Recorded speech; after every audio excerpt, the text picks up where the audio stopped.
hello, and welcome to this week's episode of Not D&D, brought to you by EN World. I am your host, Jessica, here as always, and this week I have two fantastic guests joining us. We have the creators of the Quintessence TTRPG system. Thank you so much for joining us. Hello, thank you so much for having us. Of course. Well, tell you what, would you like to start by introducing yourselves and what you did to create the book? How about we start there? Charlotte, if you go first. Yeah, sure. So Jewin and I have been working together on this game for about 2.5 years now. And as I'm sure we'll go into in a little bit, it kind of escalated from modifying my home game to creating more mechanics that were more thematic about the adventure we were doing. Escalated and escalated and escalated to the point at which we have Quintessence now. So it was a bit of a labour of love, bit of a passion project, and I think both of our slightly different but also overlapping skills really helped to bring this to fruition. Perfect. Jewin. Oh yeah, sorry. I think it was. Like Charlotte said, it's been about 2.5 years. It started off as meeting in a coffee shop, I think once a week, to talk about possible ideas that we had, and then it kind of snowballed into something really insane, and then we scaled it back a little bit, and here we have Quintessence. That's it. Yeah. Perfect. Well, we'll talk a little bit about the game and the system as we talk through in the we get into the main meat of it. If you're watching live, hello, thank you for joining us. Welcome. Please feel free to put any comments in the chat, and you can join in the conversation. So if you have any questions or comments, please do feel free to put in the chat while you're watching. And if you are listening to the podcast, thank you for listening. And any links to things we're talking about will be in the podcast show notes, so you can click through there. So before we talk about the game, let's be nosy and talk about your background and your histories with tabletop RPGs. So do either of you remember the first tabletop RPG you played? I'm definitely going to let Jewin take this one because he's... Yeah, I can see you nodding there, Jewin. So what's what was the first game you played? I was very lucky in that we had a D&D club when I started high school in the early 90s. So the very first game I played was the old red box D&D. Classic, yeah. Yeah, but I don't remember playing it for very long. We moved on to a whole slew of games in the 90s, everything from Cyberpunk to World of Darkness to all sorts of stuff. Fading Suns. I really liked Fading Suns. I don't know why it didn't do better back in the day. And then, sort of hit the end of the 90s, started going to university, things like that. Just stopped role-playing, really. And then for about 18 years, didn't even think about it. And then I got a reasonably high-profile illustration commission, which meant I had to do a bit of research into D&D, and wasn't allowed to talk about it, but did talk about it in the pub with a friend who convinced me to get back into it. I think the first game I played when I got back into it was Starfinder. Oh, right. Okay. Yeah. Yeah. I don't remember enjoying it very much, but anyway, but that led to D&D and eventually playing games with Charlotte and starting a new group that way. Yeah. Fantastic. That's really great that you had like a real variety of different games like really early on in your gaming history, because I think that can really influence game design and things like that. So maybe when we talk in a bit, we'll see some of those other influences coming into Quintessence as well. But Charlotte, what was your introduction to role-playing games like? So I'm at the totally opposite end of the spectrum to Jewin. I'd never heard about D&D. I'd never heard about role-playing games growing up. Had I would have been right there. But just didn't even, had never heard of even a single thing about it.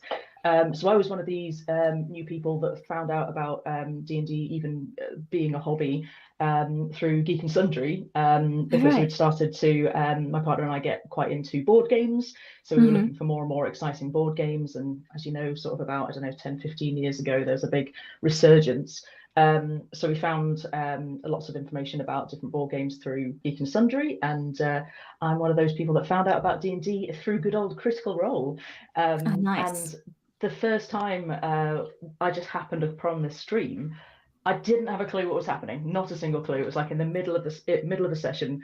One of the original sessions, though, I has somehow managed to be watching it from the very beginning, but it took me a good 4 or 5 weeks to even understand what was going on. I was like, is this just acting?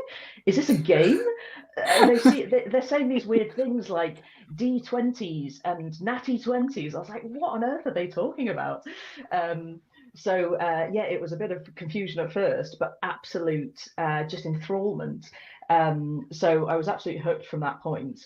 And I got the, I think my partner got me the D&D starter set shortly after that, realizing that I was quite into it. Wasn't aware of any other systems at that point. So I had quite a traditional entry to it from that point of view. So played Lost Mines of Phandelver and then Storm King's Thunder. But even from the very first session of the D&D starter set, I was improving, homebrewing. I loved it. I was fascinated with it, but still, even at those early points, some things didn't really sit well with me and didn't gel. So I was creating new mechanics on the fly from the very, very start. And I think that's kind of how it evolved, really. So got playing with a couple of steady groups for years. And by the time I, well, not met Ewan, we've known each other for a long time, but started playing with Ewan, what our game became only barely resembled D&D. I had homebrewed so much and changed mechanics, and at some point I've been tinkering away trying to find, you know, the perfect subsystem for chases or the perfect subsystem for magic. And Ewan pointed out to me, hey, this is not D&D. What you're doing is not really D&D. Which was not in a bad way. No, we love things that are not D&D here. That's absolutely fine. That's in the name. The title. It's literally the title. Oh, of course. But Ewan and I had already started collaborating to create a card game. Yeah, I know. Remember that? I had totally forgotten about that card game. Does the card game exist, or is that a side project maybe for later? No. I think it's worth mentioning though, because I think it was an interesting idea. Like, I think we just overcomplicated it. We had this idea for a card game of essentially cramming an entire level 1 to 20 campaign into one session through a card game. Yeah. Okay. In a GMS sense as well. Yeah. It was very exciting. Like we did work on it for a good couple of months, and I like to think at some point we'll still resurrect that. Okay. Yeah. But it's on the side. Yeah. I think so. I've still got my way to the side of notebooks. Okay. But yeah, Ewan somewhere along the line said, "Hey, would you be up for instead of working on this game, or as well as working on this game, would you be up for making a whole different RPG system?"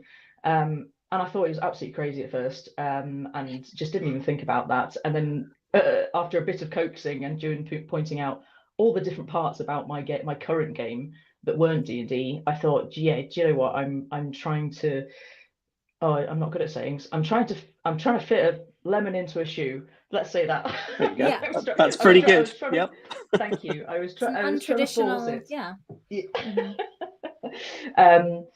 So that's how Quintessence kind of started it. But I think with Ewan's more like established RPG knowledge and knowing a range of systems, and then me coming at it from a stance of having actually very little experience, but feeling that I loved this hobby and saw the most in it, didn't really see the same restrictions is harsh to say, but the same baseline that Ewan had, or a lot of people have, having grown up with it. So I think I just approached it from a really different angle, and then Ewan came in with like a very, very valuable angle of knowing much more about the hobby and like classic mechanics, and I think it's just gelled really, really well, and yeah, it's just been evolving ever since. I think the way that we quite often boil it down as well into how our partnership works is I overcomplicate everything, sure, and Ewan simplifies it for me. Wonderful. That's great. That's fair. That's very fair. Yeah. There's lots of other. Look, it's much more multifaceted, obviously, but but to boil it down, yeah. I think it was quite useful, kind of Charlotte having, being quite clear about what she wanted out of an RPG, and having had a big gap from playing RPGs. Like, it was an 18-year gap for me. And I think about how people played RPGs in the 90s. Like, I remember TSR used to release, I don't know how many hundreds of supplements a month. But I don't ever remember many people playing the adventures. People would buy the adventures and they kind of take things from it for their own game. And when I came back into the hobby, and suddenly seeing people, actually playing adventures that were written was totally alien to me. It was really strange.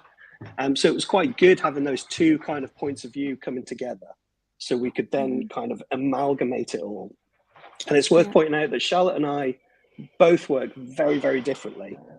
Charlotte, as she's mentioned, and I can't stress this enough, will make ridiculous amounts of notes in a notebook. Sometimes not in the right order, often not in the right order, or upside down and back to front and all over the place.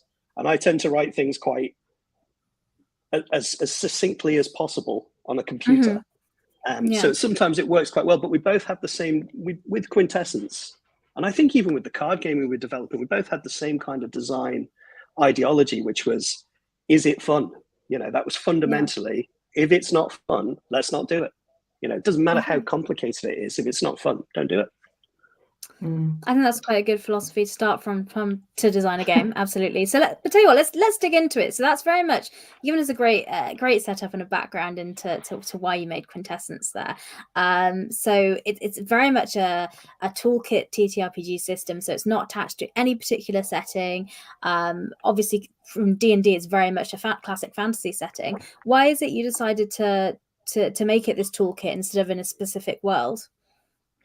We did talk about having it a specific world to begin with, but I think what we found is, I think first of all, as a group, we liked playing kind of fairly non-traditional settings, of which of course there are some amazing TTRPGs, but I think the fact that we liked to occasionally swap from one thing to the other or hop, it's difficult sometimes to find a framework that fits all of them. So certainly for me, as like mostly the GM of the group, I wanted something that was easily transferable but not restrictive, so that none of the mechanics actually were rooted in a fantasy setting. None of the rules, or let's say magic components, or particular maneuvers or skills were particularly attached to a setting, but at the same time it kind of facilitated the things about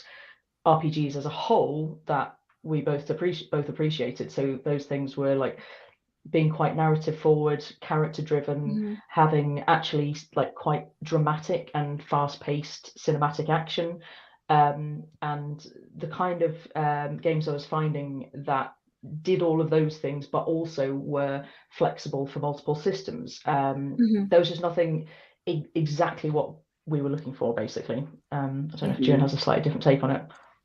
Yeah, I 100%. That's what we did. I think another thing that came up really early on was that we wanted both players and GMs to have as much creativity as possible and be rewarded for that creativity as well.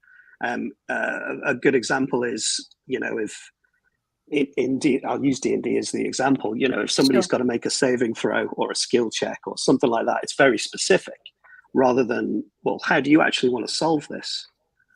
So allowing the player to decide how they're going to solve that through our system kind of works really well, and it kind of encourages something that I started joking about, but it's kind of become a bit of a thing now, which is called secret role playing.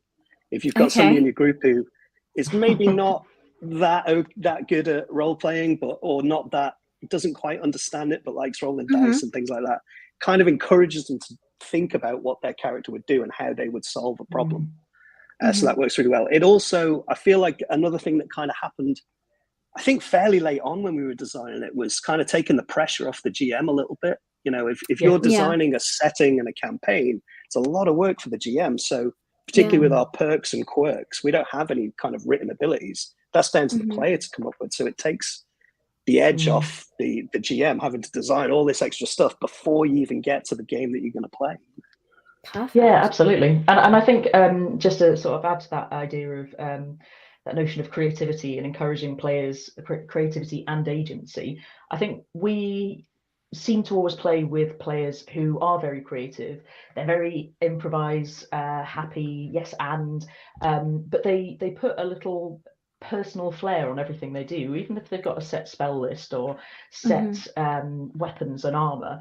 And what I was finding as a GM more and more was that my players were getting frustrated with the mechanics that were attached to those, and they'd want to add more and more flair, and they'd want to be mechanically rewarded for that. And while I'm always a GM that will say, I very, very rarely say no. But players were kind of wanting more than that, rather than just them narrating what they wanted to see and me adding to that and us collaboratively telling a story. That's fulfilling to an extent, but then a lot of players want that little bit of extra mechanical reward to facilitate what the story that they're trying to tell.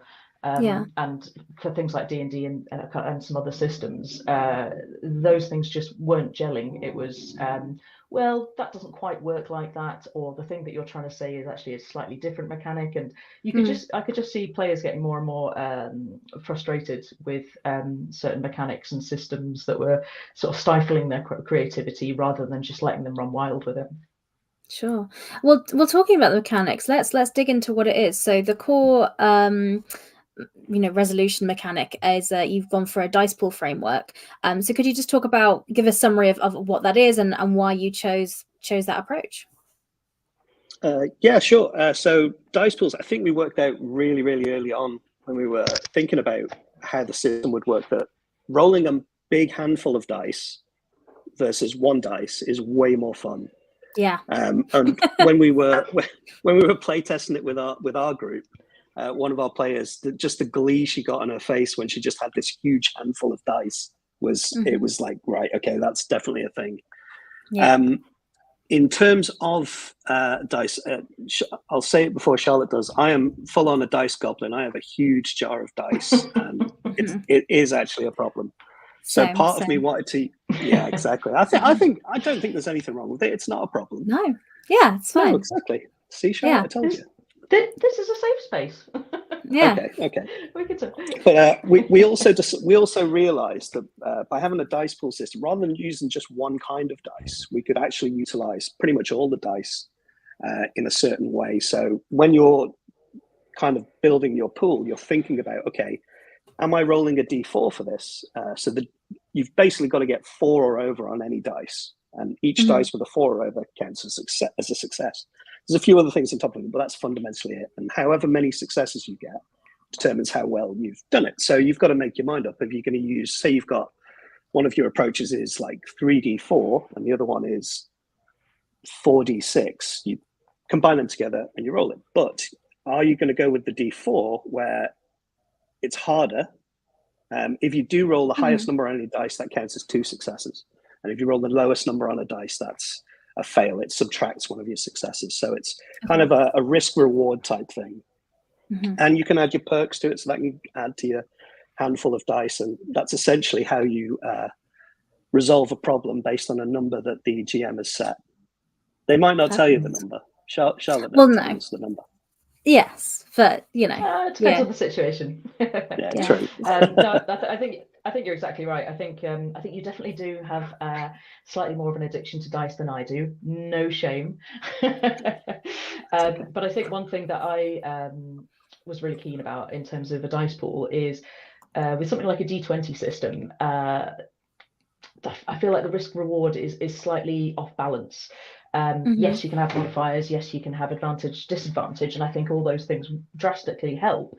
But again, I was finding that players that maybe don't have the best luck with dice, if you believe in that sort of thing, were again getting really frustrated. They really wanted to do something, and those 1s, 2s, 3s kept popping up, and it was just not really satisfying. It's like I think everyone sort of gets to a point where they just sort of shrug if they get less than a 10.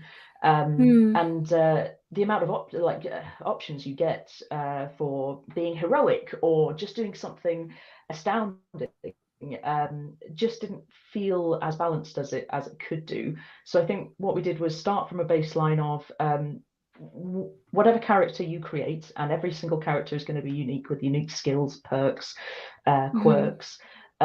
You can do the things that you've especially lined out that you can. So that specialist perk that you've added from the very, very beginning, there's something that pertains to that. You can do that. No one else can do that thing. So that there shouldn't be a need for a particular risk, unless you're in a situation where things can go very, very wrong very, very quickly. But the baseline is, if you can do something, then you shouldn't have to roll for it.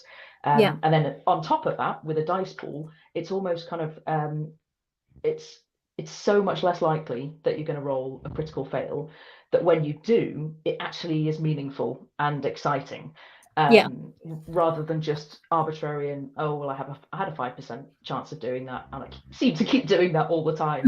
So we found that those players who have not very good luck with the dice instantly were just finding this more exciting and more rewarding, because they didn't feel like they constantly had that chance of getting bashed down.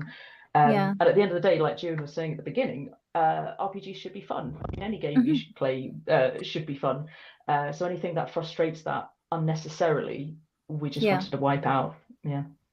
Makes sense. We've talked. We mentioned perks and quirks a little bit already. So let's dive into what character creation looks like. Cool. So what goes into building a character in Quintessence? Cool. Okay, so yeah, you go for it. No, go ahead. Oh no. Okay. I'll do origins, and you can do life path. All right. Okay. There we go. So we and lots of our players are people who love creating characters. Like for me, that's just as much part of the game. Exactly. Part of the fun, and it's part of the game. So we first of all wanted to make sure that as you're creating your character, describing its background, its origins, its family heritage, its experiences, that those things were meaningfully feeding into the mechanics. They weren't just arbitrary that you're writing down and never forget and never using again. And also not from a concrete list that you could just let your imagination run wild. So to go through the sort of system really quickly, you start off with your character concept. So a number of games do this. This is your core concept. I guess you could think about it as your archetype, or the specific thing that makes you like special. So it can be one word, a couple of words, from anything from, and this is where my improv ruins me, anything from traveling salesman. Okay, yes, anything from traveling salesman to Goblin butler. There you go. A goblin butler. Yes. Goblin butler. There you go. Wow. We're very creative people usually. Very creative. Once you've got that, then you simply denote your nature, which is who you are intrinsically, really. So one or two words that just describe what your core intrinsic personality is, and then your demeanor, which is more how do other people see you. So just with those three things off the bat, most players have a good amount to start role playing with and start just getting a sense of who their character is. So it was important for us that however character generation began, kind of gave you a foot up for role playing straight away. Because I think all of us have played one shots or jumped into a table with a bunch of people we've never played with before. And it's difficult to know who your character is straight away. You can have a character sheet and a load of words written down about how many modifiers you've got and how strong your sword is. But we were trying to really put in meaningful backstory that helped you role play straight away. So the next step is origins. So like you mentioned before, Jessica, there's no classes at all, and that's not just because it's setting agnostic. So the idea is that you have two origins rather than classes. So that could be, in a traditional sense, it could be your parentage. So it could be in a traditional fantasy setting, it could be one of your origins is human and one is elf, for instance. Okay. But equally, if you're set in a sort of steampunk world, and your GM has already mentioned that you've got sentient robots in this world, or insectoid type humans, then those are up for grabs as well. So you can pick and choose and mishmash them as long as your GM said that, that makes sense in this world. Equally, you could also use that as rather than how you're actually mechanically built, it can be your most important societal or community type upbringing. So if, say, you're playing in a modern day world, it could be that your one of your parents was in the police force, and that was a really strong influence in your upbringing. And then the other origin could be that you were born very high class or something. So whatever is most formative in your origin, those are your two origins. Then from that, those feed in to some of the mechanics that we have on the kind of what we call as the live part of the character sheet. But I'll let you do life paths first before we get any. Okay, let's talk about the life path. So the life path came about from I can't remember why we did a life path, but I think it was to do with people coming to the table and not really knowing anything about playing a character class or a particular species or something like that. So we came up with this life path, which is 4 key events that have happened in your character's life. And they could have taken place over the entire span of their life. It could have all happened in the last 24 hours. Okay. And each life path generates something to do with like your approaches, which is generating your dice pool, a perk, a quirk, and then what we call a wild card, which you've got a choice of what it could be. And yeah, players are encouraged to kind of, if they want, keep this to themselves, or they can discuss it with other players so they can maybe determine whether they know these players. The whole process sounds like it takes quite a while, but normally character generation takes about half an hour, something like that, if that, I think. Yep. So it is quite quick. And from the life path, after that, we go to kind of goals. So at this point, you've realized kind of who your character is, where they're from, some key things in their life, and they pick a short-term goal, a long-term goal, and as a group, they might not decide this at character generation. It might come along later. They decide a group goal, and they get rewards for achieving these goals. And if you're playing a longer campaign, these goals might change. They might change often. They might be quite difficult to do. That's okay. And then after that, we've got relationships. So each character decides how they know the other characters and what that relationship is, whether it's hostile, whether it's romantic, whatever you want. We have an option to roll for it, which is a lot of fun. Oh, right. Okay. Randomize it. Yeah. Which we always opt for. When we're playing, we always opt for rolling for it. But I get if some people would rather pick who they get on with or they don't get on with, and that kind of thing. And yeah, then you're ready to play. Oh, also from your life path, with each life path event, you gain 2 pieces of equipment that are relevant to that life path. So everything is kind of sorted out within that side of the character sheet, really. Yeah. So basically sorry. No, I was just saying, it sounds like it's really, it benefits from a really session 0 collaboratively building your characters together. Because absolutely. It sounds like, because that's how you get a lot of the, because it's very narrative and story driven characters. So I can imagine people like, oh, I can't think of this, and people just bouncing ideas and then building the relationships. I imagine that fits really well as the sort of game to sit around and make your characters together in the same way that Fate benefits from that. Would that sound right?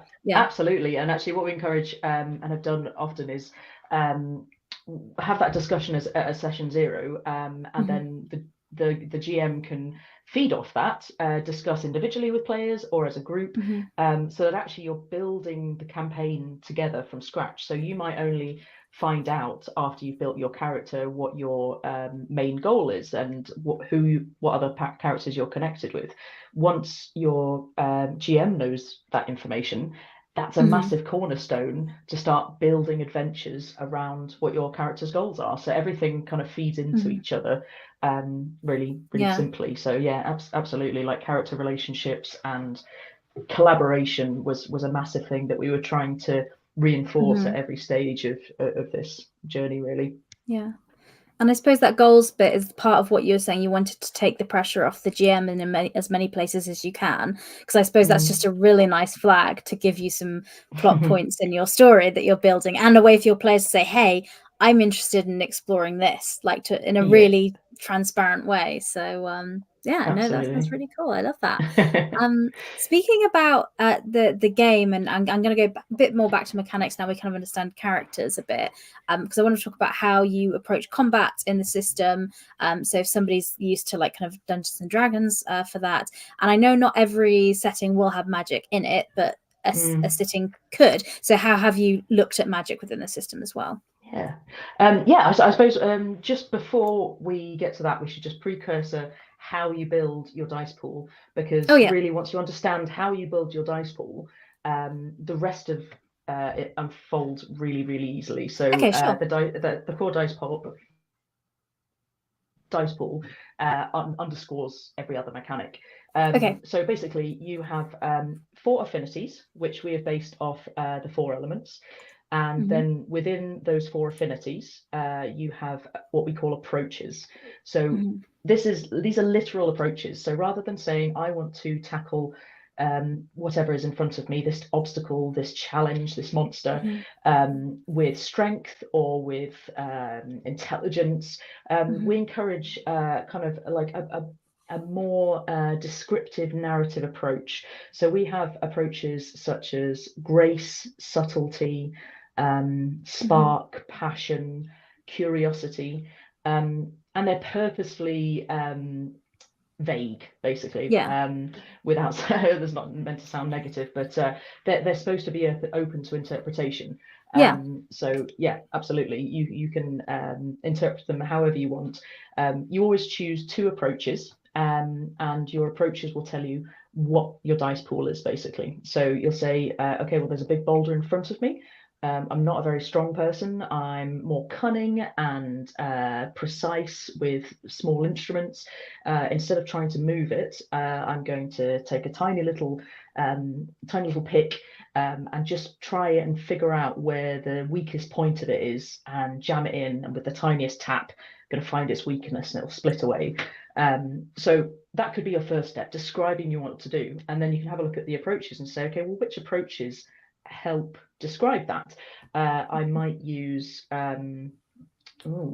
subtlety, because it's using a lot of precision, and I might use fortitude because I'm determined to do it. So I'm interpreting it not to mean brute force or strength or brawn. I'm interpreting it to mean just sheer will.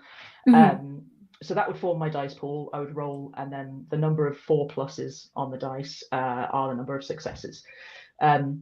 So that kind of underpins everything, and then from that point, it's easy to do everything else.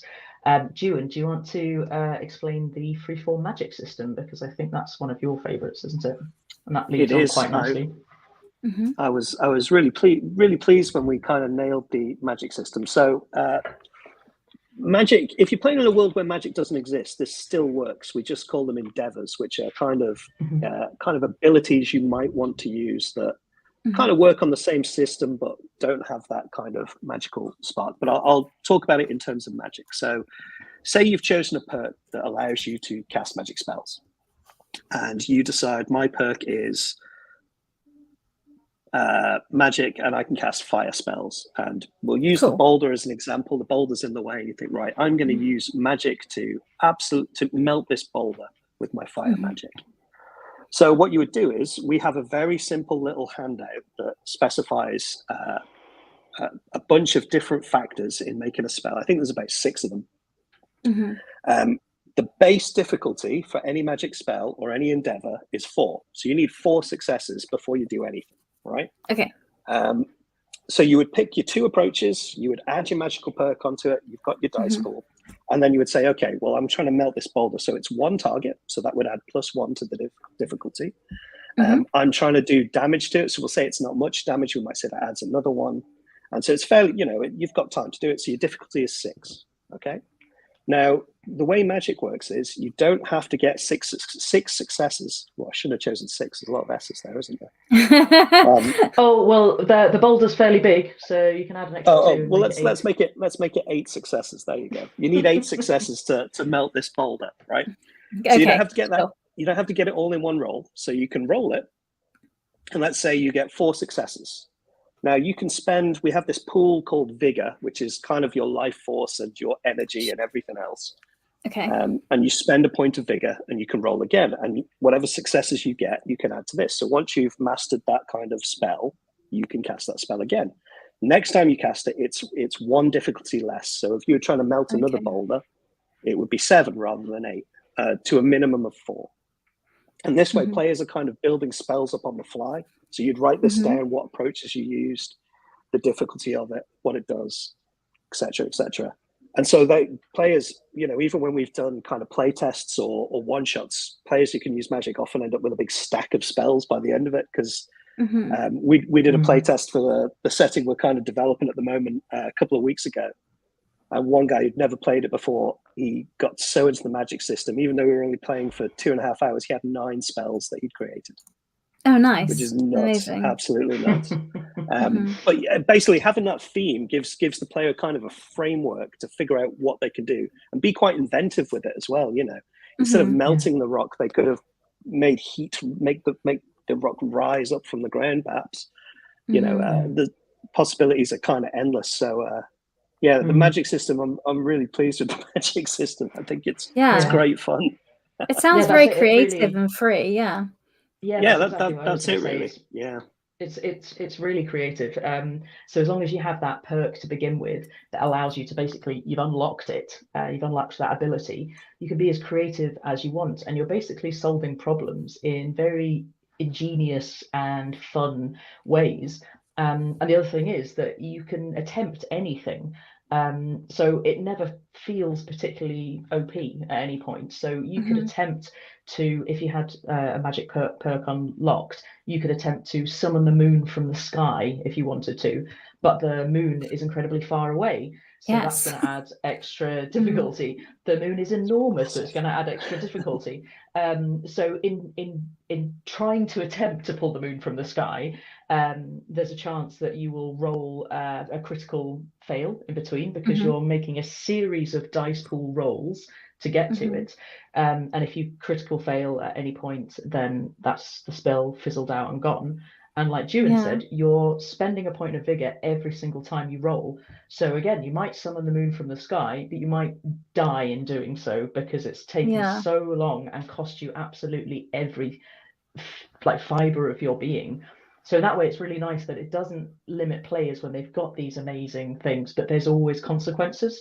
So the vigor system works really nicely. So anytime you roll a pool of dice, it always costs 1 vigor. So it's always the player's choice whether they roll and try and find out a little bit more, or try and do something a little bit more astounding, but it's going to cost them essentially health while they're doing it. So you can stand in front of a boulder all day long and keep smashing it with a little hammer if you like, but you might cost yourself all the vigor and be absolutely done for by the end. Yeah, wonderful. Well, it's so great that there's so much creativity and freedom, because it really lets people kind of explore and come up with different things. What advice do you have for GMs they're running a game where perhaps we have a player who's, a little bit unsure, or is a little bit worried, or has that moment, when we all can't think of something? Like, what approach do you take for guiding them through a game if they're in that sort of mindset? So if they're a player. Yeah.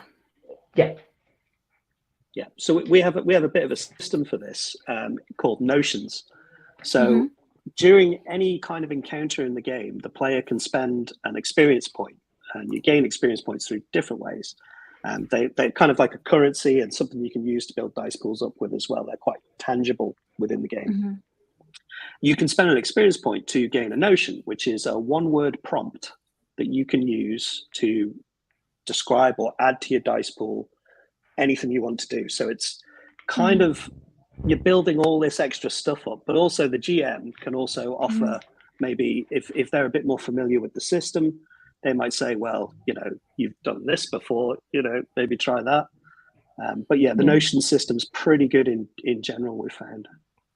I also find we've done a lot of playtesting with people that have actually never played any form of role playing before, and we weren't intending this system to be specifically for them, but actually with that exact scenario you said, that I find that if you just encourage them to say, well, don't worry about the mechanics, don't look at your character sheet, just tell me what you think your character wants to do, that they actually open up a little bit and are very, usually quite open to describing it, but usually just get a bit worried about the mechanics. And once someone said what they can do, it's quite easy with our framework system to say, well, oh, it sounds like you're being very curious in that approach, so I choose curiosity as an approach.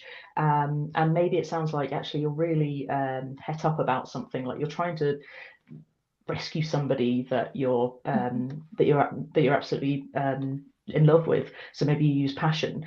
And as soon as you help them make those connections, it makes so much more sense. And I've actually had some of the most successful playtests with people that have never role played before and who have picked it up instantly, and that was not something I was prepared for at all. And I think if it's all right, if I can go on, what has worked really well in terms of new players as well is our combat system.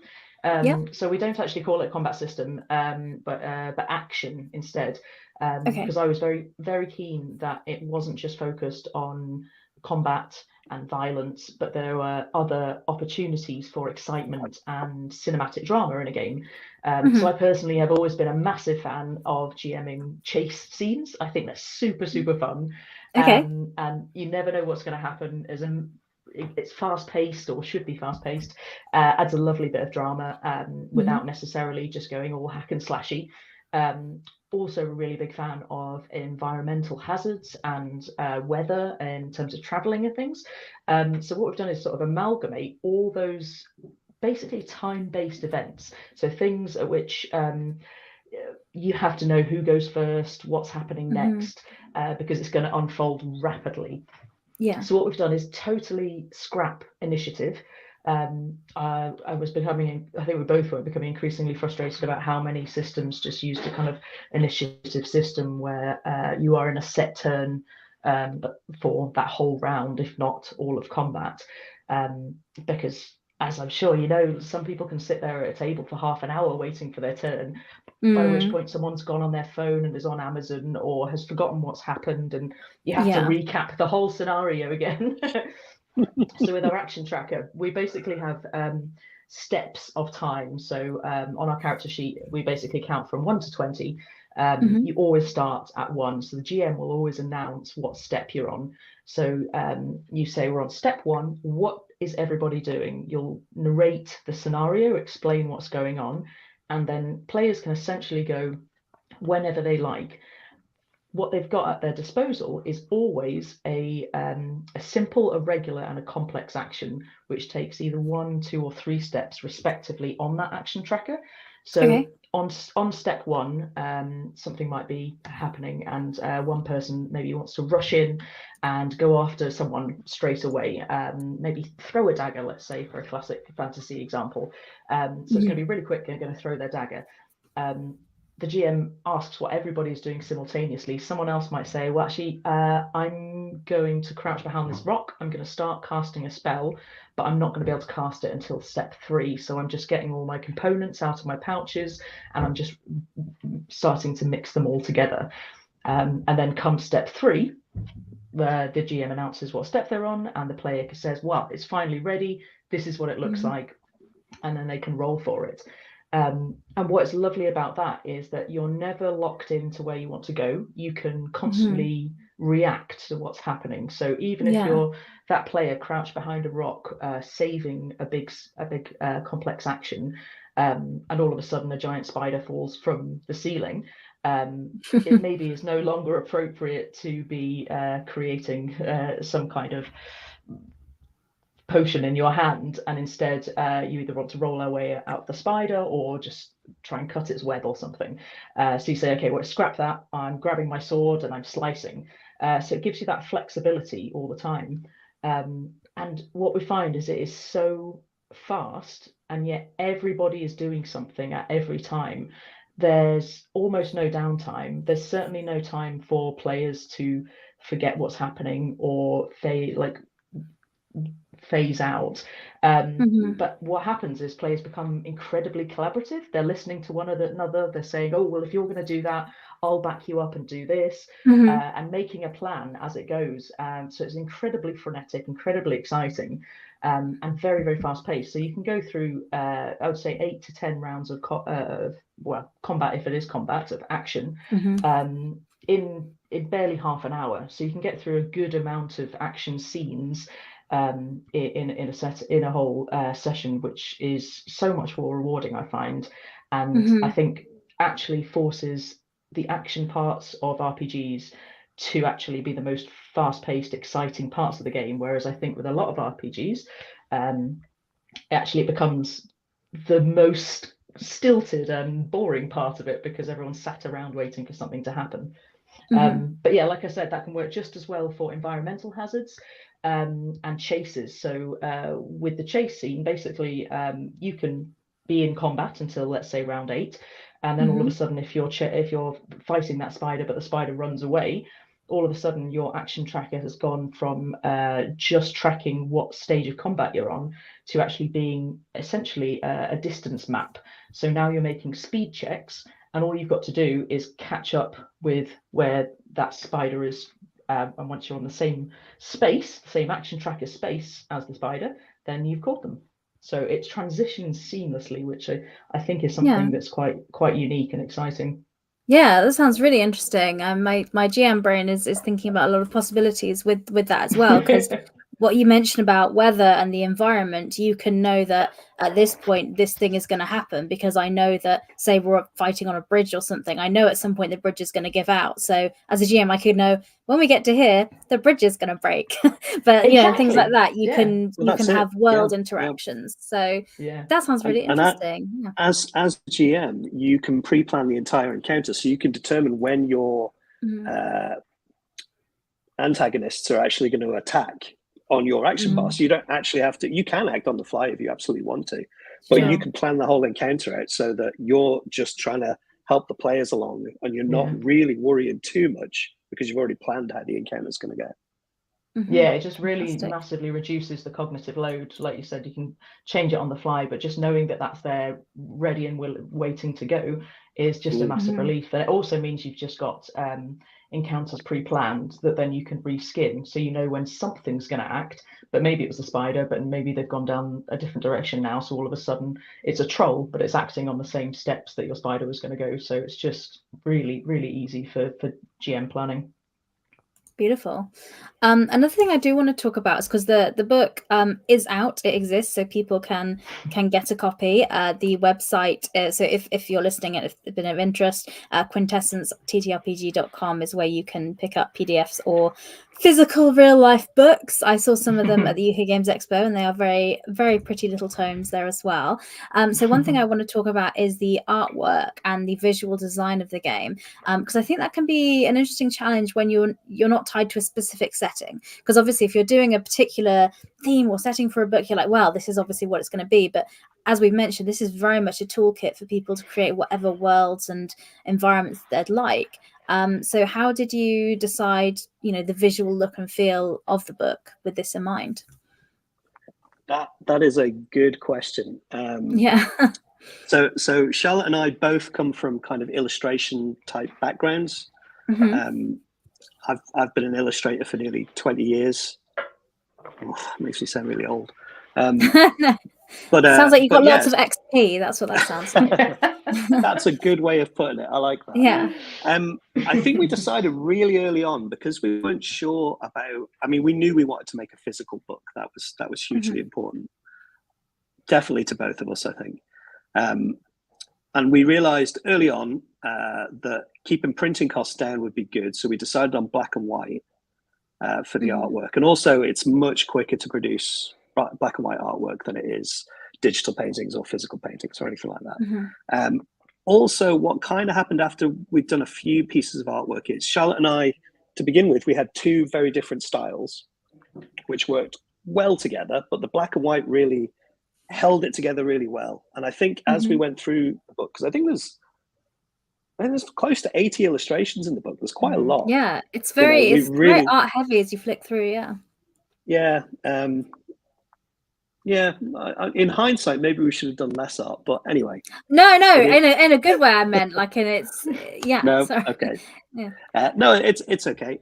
But I think by the end of it, I think between us we'd rocked about 7 or 8 different styles of illustration in it. And I must admit, I was a harsh taskmaster on Charlotte a little bit because I work really, really fast. I do not, and Charlotte doesn't. So no, I was constantly saying, "Oh, we need to get this done." Yeah, but it was really good for me, and I think we decided quite early on, like Julian said, that actually if we stuck to black and white, that was enough to gel the styles together, even though we have very separate styles. And I think once we decided that, we actually started playing around with the different mediums that we were using. So rather than just, I think initially we started just using pen and ink. And then I migrated to my favorite of all the implements, pencil. Julian started using some, I think, like watercolor ink or something at some point.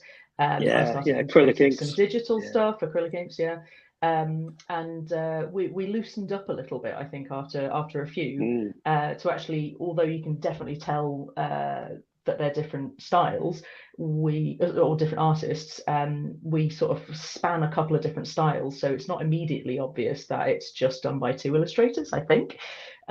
So yeah, we thought that was enough to sort of gel it together, but also we're really keen that we make sure we span different genres. So in there you'll see some classic fantasy, sci-fi, steampunk, post-apocalyptic stuff. Absolutely, yeah. I don't know, some crows. There's just about there's a lot of crows, isn't there? I think one of the most frustrating things to me in, I'm going to say certainly a lot of American RPGs is the big companies, they'll hire about 6 or 7 different illustrators, but they all do exactly the same work. It blows my mind why you would hire all those artists to do the same thing essentially. And part of definitely making the artwork so kind of almost line based and black and white was in a way a bit of a reaction to that, I think, certainly on my part. I don't know about Charlotte, but I definitely agree with Michael there as well, saying black and white art is underrated. The amount of hyper polished work is impressive, but also sometimes, and this is something that we've noticed a little bit more and more, is that it's quite like people are leaning on AI artwork a lot more and more. And I can understand that, because for most people, that is one of your biggest production costs. So we were incredibly lucky that we could just lean on our own skills for this. But yeah, at the same time, I love black and white artwork. I've always lent towards just using pen, pencil, ink. I love it, and we're also have had some lecturing experience in our professional lives, both of us. And as I always say to students, if an artwork works in black and white, it'll work in color. So I think with the black and white, you get the fundamentals of a design much better than you do with color. But yeah, I think it kind of tied it together, helped reinforce that sort of setting agnostic toolkit vibe, like you were saying. And yeah, was really nice to have a little bit of fun with as well. Fabulous. Yeah, I think also having it setting agnostic, though, I'm really proud of the fact we have in my opinion anyway, a very accessible setting agnostic game. It did make it quite hard to illustrate. But I feel like we could. I mean, as Charlotte said before, I think we've covered pretty much every genre you could think about, at least with at least one illustration somewhere. So really pleased with it in the end. Yeah. Maybe more pirates next time. Maybe more pirate. Well, when is there not the call for such a thing? Yeah. No, it is a wonderful book, and it's a physically beautiful thing to have with all the artwork as well, like you say, and the great variety of it is really good, because it's quite a challenge to illustrate something that doesn't have a specific setting. So definitely want to talk about that. We are coming up near to the end of our time. So is there anything about the game we haven't had the chance to talk about that you want to make sure we get a chance to mention, or any sort of closing summary or words about the game you'd like to share? It's fun. It's really fun. Yeah. Good. I'll do my little sales pitch that never works. Charlotte's way better than this. I am, but I'll say our book is not super expensive for a hardback book, and also you can get the PDF for £15. Am I right in thinking that's correct? Yeah. So yeah, I think it's worth taking a punt. Give it a go. Yeah. I think I'd also say that actually we've tried our best to make it quite accessible for GMs and players, in that we've included a load of resources at the back of the book to help you prep and plan your sessions and your campaign. Oh, nice. So that it just sort of eases that transition a little bit into starting with a whole new system, because I know that from my point of view, that is always quite daunting when you're used to a system. You've maybe got a set campaign and set of players, and the idea of just transferring it to something else is quite a lot. And that is something we did transfer from our standard D&D game to this, and it was such a much smoother than I could have possibly imagined. It was, and it was really good fun, and we were finding that players were really happily swapping their characters, because all the things that they'd been collecting as little trinkets or they'd been including in their backstory all of a sudden were actually meaningful items that they could use, one of extra perks that they could add to their dice pool, so you could see the little dice goblin in their eyes all lighting up, and all those resources, by the way, the GM resources and player resources, they're just for free on our website as well. So if you want to get a little bit of a flavour of things like the character sheet and action and encounter sheets planning, those are all free to download on the website. So that's a really good place to start. And I'd also just say, if you're on the website, just sign up to the email mailing list, because that's going to be the easiest way to keep in touch with what we're doing. And Ewan and I are both working independently on different games at the moment that are skinning Quintessence, to give examples of how you can use it in different settings. So Ewan's working on a goblin campaign setting. I have designed a Norse fantasy one-shot, and we're working a couple of other little things, so that you can just see how Quintessence works in real life. So yeah, if you sign up to the mailing list, we'll let you know when they're available, and we always throw over to our email mailing list little freebies every now and then when we've got them. So I'm hoping to work on a little one-pager at some point that I'll send out to our mailing list. Fabulous. Sounds great. Yeah. So if any of that sounded interesting to people watching or listening, if you head to quintessencettrpg.com, the links are in the show notes or in the comments, so you can have a look there. So that's bringing us up to the end of our time. So thank you so much for coming on and chatting with me. Before you go, I do ask all guests if you have any recommendations for any other tabletop RPGs. And the rules are, it can't be a game that you've made, because we spent a little bit of time talking about your game. And it can't be D&D, of course, because not D&D. So any recommendations? Yeah. I do. I'm going to say this one anyway, but I think the guy you had on your podcast last week said it, but it's worth repeating. Okay. I really love Eat the Reich. Got it at UK Games Expo. It is a beautiful game, incredibly illustrated, but really fun system and character generation. And it's from start to finish is awesome. But because that's been mentioned once before, if you don't mind, I'll mention one other little one. Of course. By a chap called Caesar Capacle, I think. I'm not sure how you pronounce it. Apologies. On itch.io, called Derelict Delvers, which is a really fun sort of space scrapping and survival type game. It's got some really cool mechanics, and is generally a lot of fun. Fabulous. Love that. Ewan, what about you? Cool. Well, I've not actually played it yet, but I'm really interested in playing Heart. I bought the book recently. The setting looks amazing. I love the idea that you have to decide how your character's going to die right at the start. That sounds really exciting to me. But as to a game I've played, I'm not going to name an old school game because that would be too easy. There's too many. I really enjoyed 1,000-Year-Old Vampire lately. Yes, I'm playing through that myself. Yes. Well, if not everyone can make a game, we've played it a few times as a group, so I've kind of adapted it a few times, and it kind of works quite well for that. But yeah, I'm that works really well for me at the moment. Really enjoying it. Yeah, Beautiful. I enjoyed playing that game with you as well. I was quite attached to my Russian vampire. Lovely. Yeah, a very sad little game, that one. But yeah, I haven't quite finished my first playthrough of it, but I'm getting there. I'll get back to it. Those have been some fantastic recommendations. Thank you so much.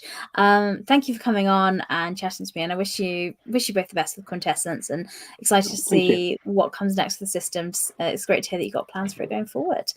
But yeah, I think that's all for this week. So to everyone that watched or listened, thank you so much. Again, do check out the website, because the best way to support indie tabletop RPG creators is to buy their stuff. So that's the best way to do it. And we will be back next week with a new tabletop RPG to share with you. So thanks very much for coming. And that's all for this week. Thanks a lot. Bye. Thanks so much, Jessica. Bye. Cheers, Nav.